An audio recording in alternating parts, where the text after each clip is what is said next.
I've told you I will, as we go through Proverbs, try not to be redundant. And if we find something that repeats itself, the Lord will lead us when it's time to look at that certain topic. And today we're going to look at one that shows up several times in the Proverbs. Back in February, we preached out of chapter 17 about a quiet life or stress-free life. Going to look at it a little bit different. If you remember, 17:1 says, "Better is a dry morsel in a quiet house than a feast," right? In a house filled with strife. We're going to look at that same topic this morning, but just from a slightly different angle. Now, before I read the passage this morning, I will give you a slight rebuke. No smirks, no smiles, no pointing of fingers. Wayne? You ready? Chapter 21, verses 9 and verse 19. "Better to dwell in a corner of a housetop than in a house shared with a contentious woman." Verse 19, "Better to dwell in the wilderness than with a contentious and angry woman." Father, we love you today. We thank you for your word. And Father, you say in your word that every scripture is profitable. Father, I believe today's is as well. Lord, teach us, each one, what it is you'd have us to hear from your message today, from your word today, by your Spirit today. In Christ's name we pray. Amen. Now, we've read 2 verses, and already half the population, one demographic, is angry with me. One demographic is saying, "Yes, finally." Not so fast, my friends, not so fast. We will look at this as the Lord intends it to be looked at. And here's what I would say to you. I make no apologies for Scripture. It's in there for a reason. Here's what I would say to you this morning. Whether you're male or female, if the shoe fits, deal with it. We're not to avoid something that bothers us. We're to hear from the Word and change, right? To be more like Christ. And that's what our object is this morning. So first, let me dive right in to make things equal here this morning and talk about the designation for it, being the person of contention, right? The designation for it. Notice what he says in both verses, woman. Woman, right? Meaning wife. If you're sharing a home with a woman, it better be your wife. Now, why? First, you need to understand why that designation is given. Proverbs is written as to a young man. You'll see often he says, "My son, hear my instruction. My son, my son." The entire collection of wise sayings we see here are written as to a young man from a young age up until his adulthood, and so it's written from that perspective. Secondly, the author of many of these was somebody who would know a thing or two about wives. Solomon had 700 of them, 700, as well as 300 concubines. Now you understand the perspective that it's written from. Not that God erred, not that Solomon erred. It's in the Word of God for a purpose. It's written as a warning to a young man. And let me say something to you today. If you're a young man or a young woman here this morning, and you already have a contentious person in your life, he is saying, do not marry that person until they can be changed by God and see the error of their ways. You don't want to be in a house with a contentious person. I said person, not husband, not wife. Now, oftentimes we equate contentiousness with nagging. And most of the time, the stereotypical person that nags is the wife, Why is that? Believe me, I know some nagging men. But why is it that oftentimes it's associated with the woman? I'll tell you why. Because oftentimes, most of the time, a man marries a woman hoping she will never change. He has found perfection. Baby, don't ever change. A woman looks around and says, he's as close as I can find. I think I can fine-tune him in about 40 years. I can make him into what I really wanted to marry in the first place. Wayne, right? Listen, we can laugh at ourselves, okay? But at the end of the day, we need to see if God's talking about us. We need to see if God's talking about it. I've entitled the sermon this morning, Let There Be Peace. Contentious should never characterize a believer. Sorry, Kevin, I know you've already flown past that, but I completely forgot to give you the title this morning. Contentious. If you're a believer, a child of God, that word, that characterization should never be used of you. Ever. So now we have the why behind the designation for it, behind woman or wife. But I want to say something to you this morning. This applies to a spouse in general. It applies to a spouse. It applies to a friend. If you have a friend who is this type of person, what do you have to do often? You don't live in the same home with them. You have to separate from them. What about a coworker?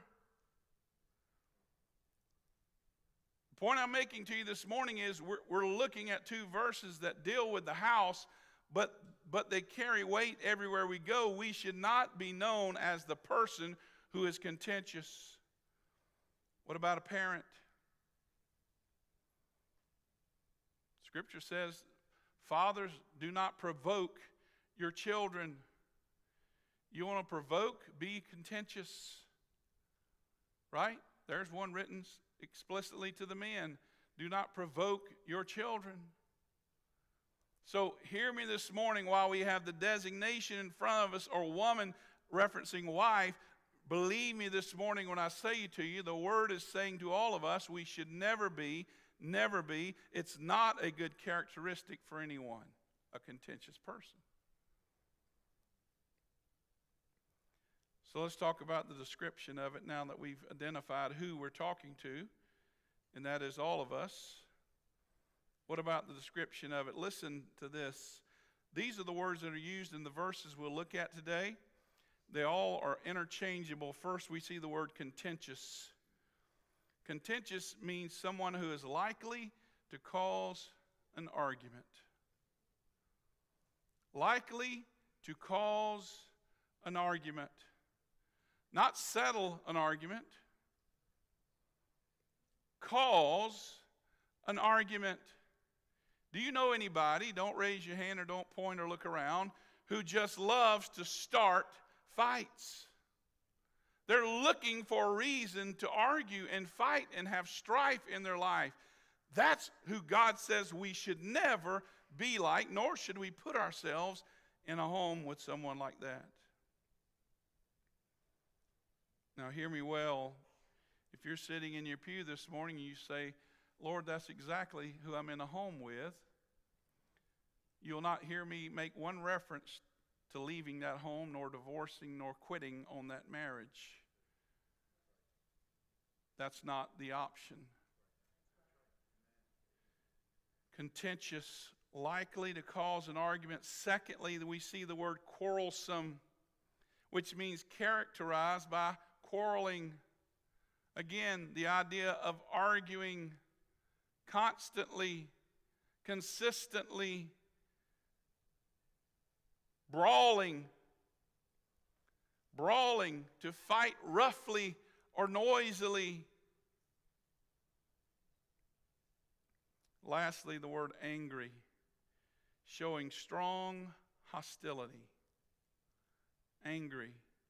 These are the four words. If you look in different translations, even in the King James or New King James, you'll see a couple of variations of these: contentious, quarrelsome, brawling, and angry. I ask you this morning, Who in here would want to be known as those things? Who in here thinks that's a good character trait? Not a single person, if we saw this as a description of us, would like it. First, think about the sound of it. The sound of a contentious, angry, quarreling, brawling person. I pray that you don't remember your childhood home that way. Thankfully, my parents were pretty quiet. Now, my father was a yeller, but that was at us, never my mother. But he would definitely yell at us kids. But I can't remember in my entire childhood ever hearing my father and mother have a loud, contentious discussion. Probably due to my mother's submissiveness rather than my father's meekness. But I never remember hearing it. However, I grew up with dear friends across the road, and it was a daily, if not weekly, event to walk in their yard and hear their parents through the wall of the house and do an about face and leave. Do we want our families to hear the sound of that in our own homes? Not only the sound of it, but the spirit of it. The spirit behind this type of person, it's mean-spirited, it's self-centeredness, it's all about me.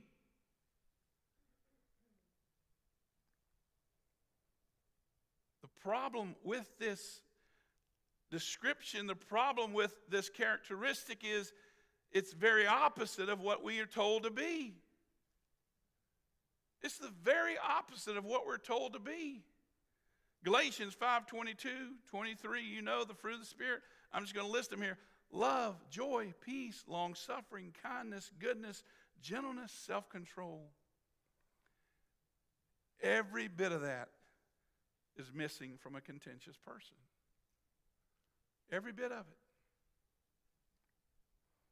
Preacher, you saying there's never a time where I should be able to get angry? I didn't say that. But here's what you better judge, whether it's anger because of your self-centeredness or because the Spirit has put it there. And then the Scripture says, be angry and sin not. You see, the problem with a contentious person is there's sin in the camp.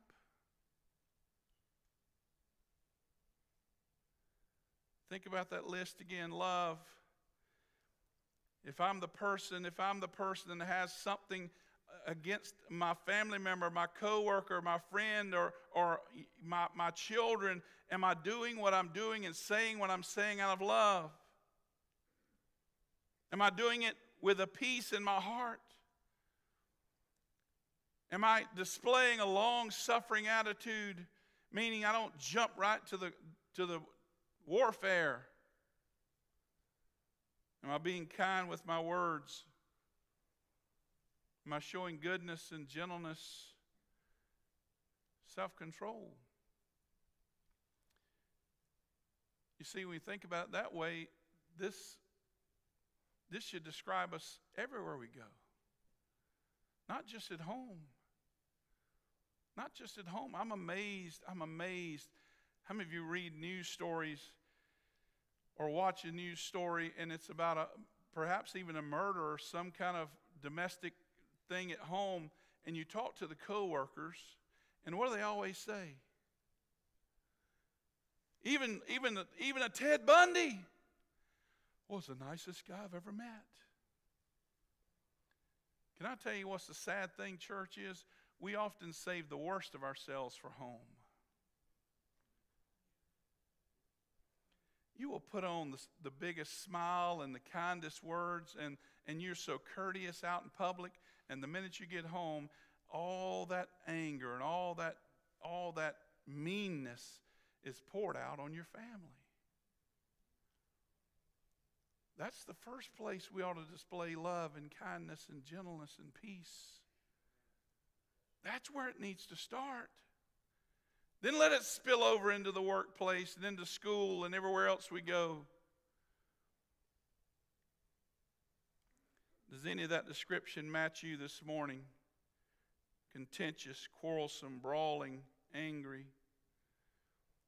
Notice how Solomon describes the distancing from it. Verse 9, better to dwell in the corner of a housetop. If you go over in chapter 25, verse 24, flip over there with me.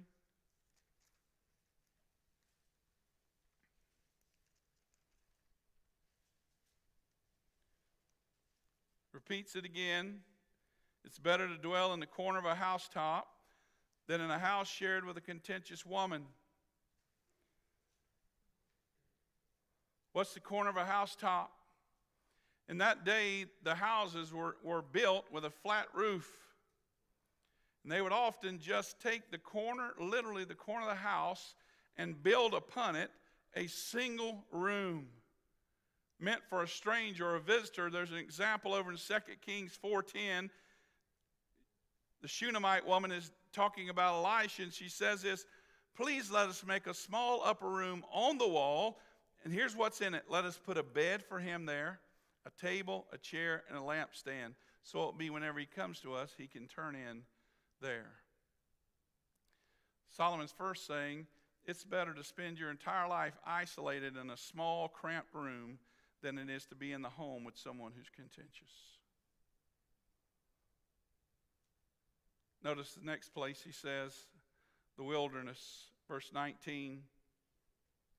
Back to 21:19, he says, better to dwell in the wilderness than with a contentious and angry woman. Can you imagine? And the wilderness where he's referring to was a dry, arid, very, very hostile area to be in.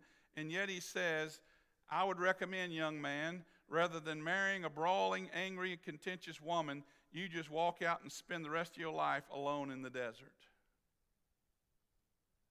This is how serious he is in his warnings about this.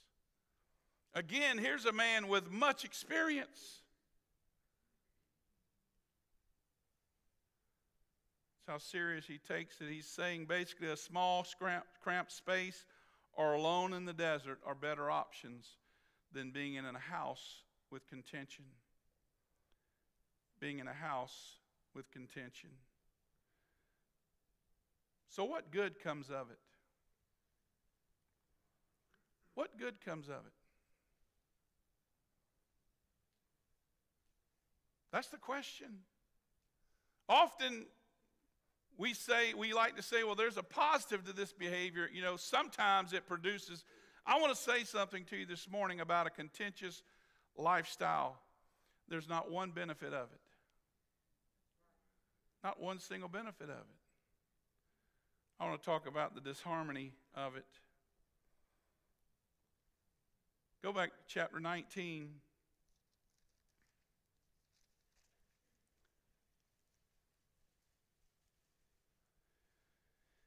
Verse 13.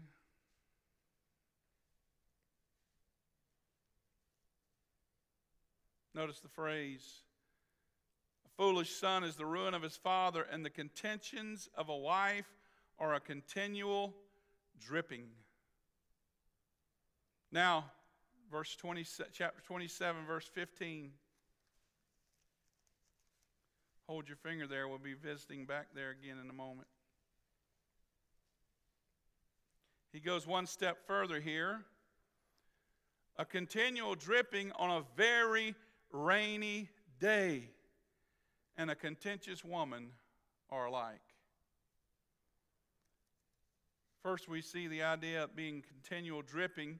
Then he ramps it up and says it's continual dripping on a very rainy day. I'm going to have you turn one more place. Turn over to 1 Peter chapter 3. First thing you need to know about being contentious is that it disquiets the home. It disquiets the home. How many of you like peace and quiet? Anybody? How many of you ever sit around and hear something and you go, what is that noise? And you have to track it down, right? I need to know what it is making this noise. It's bugging me. Don't be the it that your family is trying to track down, okay? it disquiets the home. Look at 1 Peter chapter 3. I'm going to give a word to wives, and then I'm going to give a word to husbands. Look at verse 1 through 4. Wives, listen to me. Wives, likewise, be submissive to your own husbands, that even if some do not obey the word, they without a word may be won by the conduct of their wives. Did you hear what he said? How many of you think you can nag your husband to the Lord? I've actually seen this tried. It failed miserably. What your husband needs is not more words in his ear. He needs to have a quiet example lived before him. That's what Peter's saying, not my words. Be submissive to your own husbands, that even if some do not obey the word, they without a word may be won by the conduct of their wives, when they observe your chaste conduct accompanied by fear. Do not let your adornment be merely outward, arranging the hair and wearing gold or putting on fine apparel. Listen, rather let it be the hidden person of the heart, with the incorruptible beauty of a gentle and quiet spirit, which is very precious in the sight of God.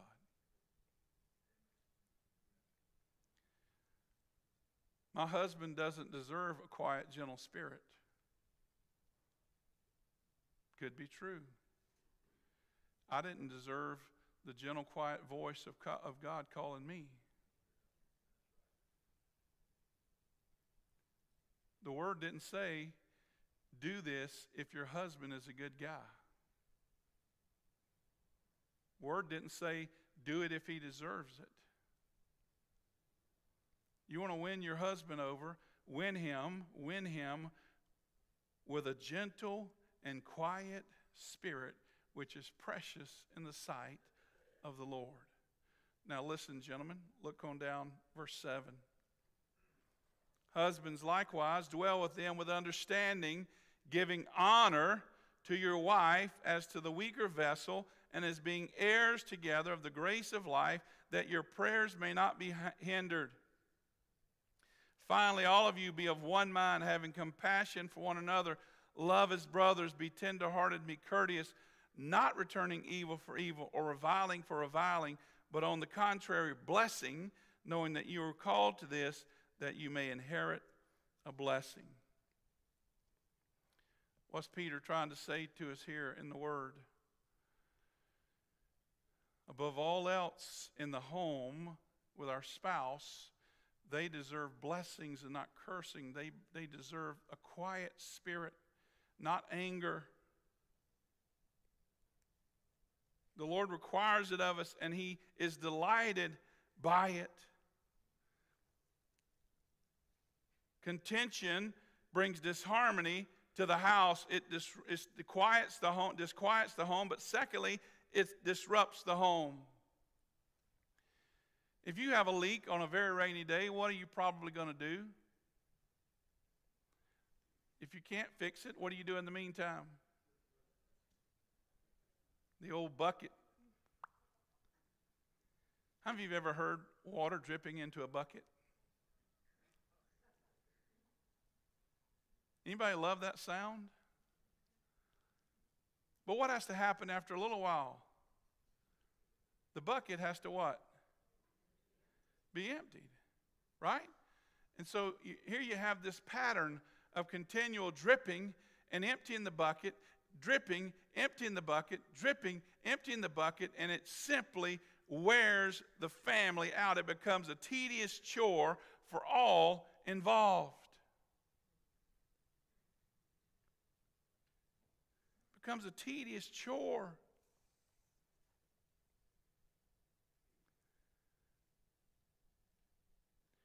It disquiets the home, it disrupts the home, but it damages the home. You see, here's the problem with someone who's contentious, is they believe they're doing well.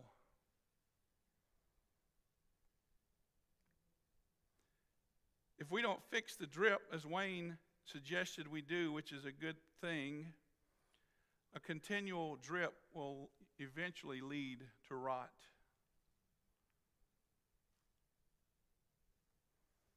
A continual drip will eventually lead to rot.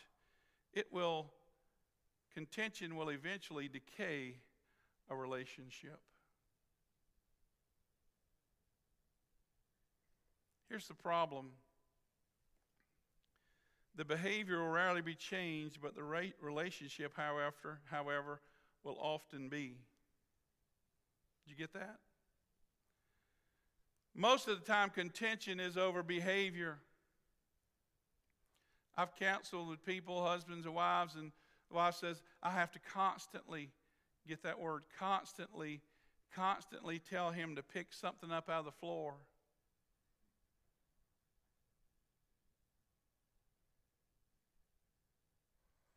So what happens is the man grows so weary, or the woman grows so weary of hearing this constant dripping in the bucket, that they just empty the bucket for the sake of peace. It has nothing to do with the relationship. It has nothing to do with behavior changing. We simply do what we've been asked to do because we want a minute's peace. And so here's this idea, this nagging voice, this contentiousness, this anger, this brawling, just drip, drip, drip, drip. And finally, we're just worn out and we go, okay, I'll do it. But not because our relationship is better, but because we want peace for a moment. It's not that some things aren't worth fussing about or making a fuss over, but those things should be a serious matter.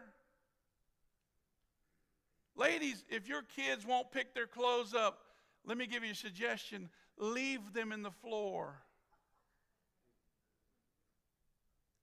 Leave them. Say it once. Pick that up. When they get those washed about a year later, because they wouldn't pick them up, they'll figure things out. Now, you have to deal with the stench and the sight of it in the meantime, but that's what doors are for. If the child is of age where they need the rod of correction, apply it. Obviously, you can't do that with your spouse, but the point I'm trying to make is we've convinced ourselves that if I nag enough, or if I fuss enough, or I'm angry enough, I'm going to change their behavior. No, I'm not. I'm just going to change their idea of me and our relationship.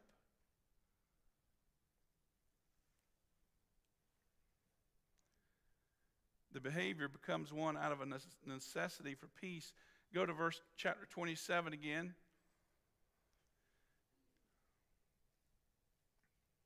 Look at verse 16. We just read 15. A continual dripping on a very rainy day and a contentious woman are alike. Look at 16. Whoever restrains her restrains the wind and grasps oil with his right hand.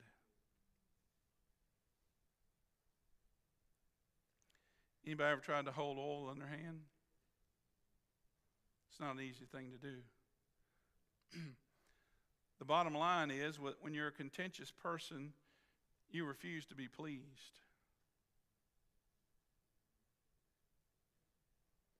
There's no pleasing them. That's what you might as well try to catch the wind or hold oil in your hand. It's not going to happen. You may appease them for a few seconds, but they'll find something else to be contentious about. Contentiousness is really not about any one thing. Here's what contentiousness really comes down to: my need to be right, my need to be heard, and my need to be in control.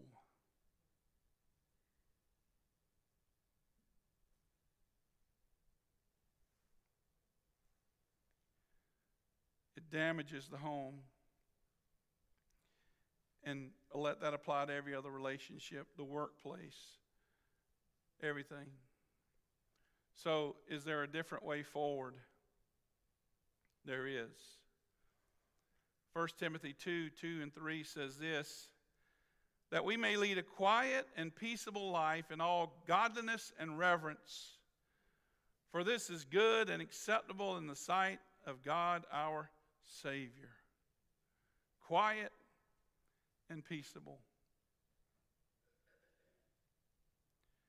I've said it earlier, reproof and rebuke are often necessary. I'm not removing from your life those times when it's necessary to reprove somebody or rebuke them. That happens in life. But here are 3 things you can do to change the way it's received. First, we need to do it clearly. State what needs to be stated and be done. Doesn't need to be said 100 times. Doesn't need to be said in 10 different languages. Just say it and let it be done. Secondly, do so prayerfully. Do so prayerfully. If I know what I'm about to talk to my spouse about is I know a tender subject, what should I do? Pray about it. Lord, give me wisdom on how to address this situation or this thing that's in the home with my children, with my spouse, with my coworker, with my friend. We need to be praying for wisdom and the right words. But even more than the right words, the right attitude. Lord, let me go to my spouse in love and kindness and peace. Not that I'm right, not that I need to be heard, but that this needs to be resolved in our home.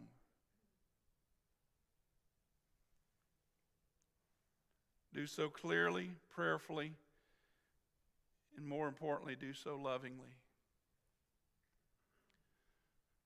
Do so lovingly.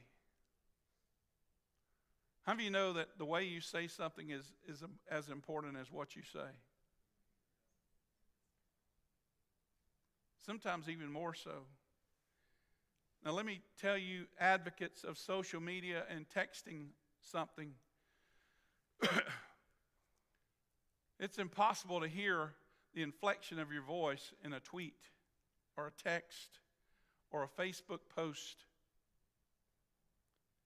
When you want something truly conveyed, it needs to be spoken where the person can hear your voice. Stop handling important items through social media and call the person and speak with them. So many things get started because we read something and we read it the way we think they said it, and that's not the way it was intended. Sometimes Tanya and I will be texting, and I'll say, just call me. Call me, I need you to hear my voice.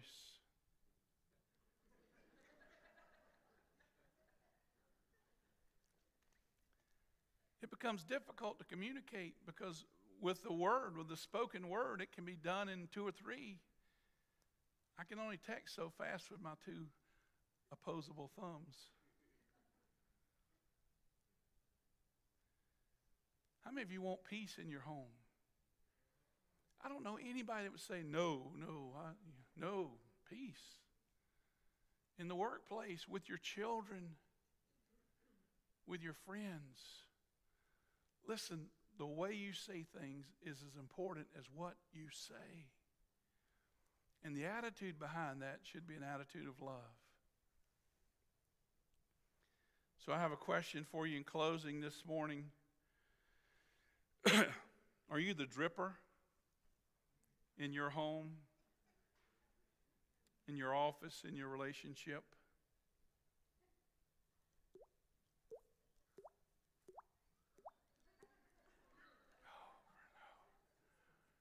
Right? Are you the dripper? I want to tell you something. If you don't know it, when you get home, ask your spouse.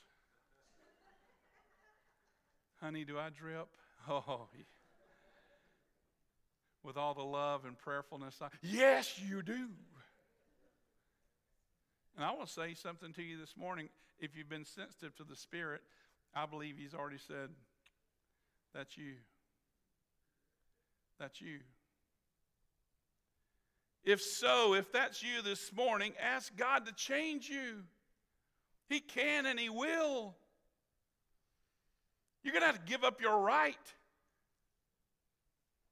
to your opinion about everything because it's His opinion that matters.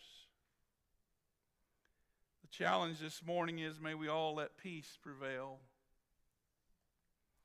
May we all let peace prevail, church.